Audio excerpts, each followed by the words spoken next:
Good morning and welcome to 49ers in 5, your daily update on everything happening with the team that you need to know. I'm Rob Stats Guerrera. Today is Tuesday, August 8th, 2023. Here's what's happening with your San Francisco 49ers. We finally got the answer to the question that I have been wondering for quite some time. Is Brock Purdy going to play in the preseason game against the Raiders on Sunday? I doubt Brock plays. We haven't fully decided it yet. I mean, usually when we go scrimmage against guys, I rarely play our starters. That's usually my plan going to it, because a little more into the practices and the games. But I've changed my mind a couple times too based off how those practices go. So usually that's our plan, but we'll see how those practices go. That settles it then. Here is your chance. Trey Lance, Sam Darnold, come on down. This is probably the most extended run you are going to get in your quest to prove that you belong higher up on the depth chart than you may currently be sitting. It's against another team. There's real tackling, real defenses, all of that stuff. So now it's on you, right? This is what you got. It's not perfect. You're not going to have all your starters out there, but go out and prove it. There's nothing else you can do. A strange question that Kyle got in the press conference yesterday. At least I thought it was strange, so I'm going to play it for you, and you can decide. Does Brock Purdy need to play in the preseason? And I think it's always good to play. I mean, you don't think he has to. I don't think a lot of guys don't have to, but it usually helps. Of course Brock Purdy needs to play in the preseason. Are we serious? He's 23 years old. He has just 8 games of experience, and one of those games, his elbow exploded in the first quarter. He absolutely needs to play in the preseason. I know that people are high on Brock, but he's still a very young player in the league. He's going to have growing pains. That is inevitable. So why not let him have some of them in the preseason game? I get it. You want to ease him in slow. You don't want to play him this week. Okay. But he should absolutely be there in the preseason. I mean, let's not get ahead of ourselves here. We got to not treat this guy like a 10-year vet. He still needs reps. He still needs experience. I don't know. I thought that was kind of a crazy question, but maybe it's just me. It wouldn't be the first time I'd be alone on that branch. One more for you, and this is something that Kyle Shanahan has talked about in the past, why he values practice over preseason games. Because you get to make sure that guys are getting evaluated. You do normal plays. You get to put guys in situations.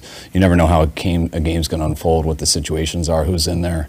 Sometimes you get in situations where you can't do stuff based off of protections and things like that in games. So in practice, you get to get everything done, and you get to learn a lot more about the guys, to me, than you do in the games.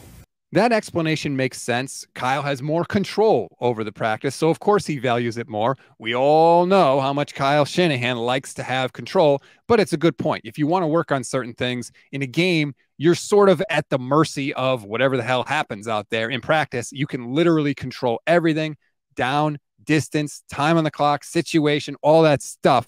So I understand Kyle's thinking there, although I will point out earlier this offseason, he himself specifically said that the preseason games are going to count more for the backups, i.e. Lance and Darnold, than usual. So he did go out of his way to mention that. So I just want everybody to keep that in mind. Like, don't just hand wave away what happens out there in the preseason games.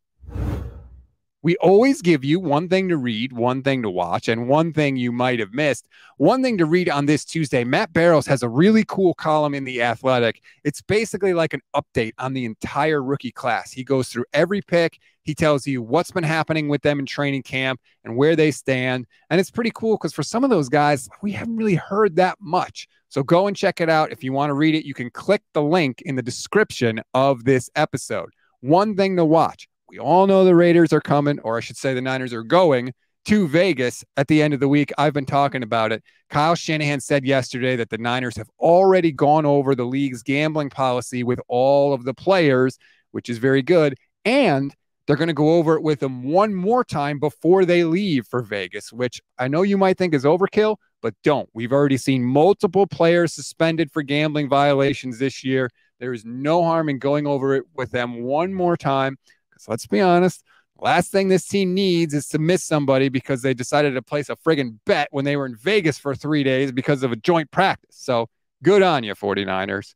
One thing you may have missed, San Francisco is working out running backs because of the injury to Elijah Mitchell. According to Field Yates, the Niners had 4 guys in for workouts yesterday: Duke Johnson, Brian Hill, Jeremy McNichols, and Jason Huntley. Nobody signed yet as of this recording, but clearly the Niners are shopping. That's a wrap on today's 49ers in 5. Please rate, review, and follow the Gold Standard Podcast Network. Enjoy your Tuesday, everybody. I'm Rob Stats Guerrera. We'll talk tomorrow.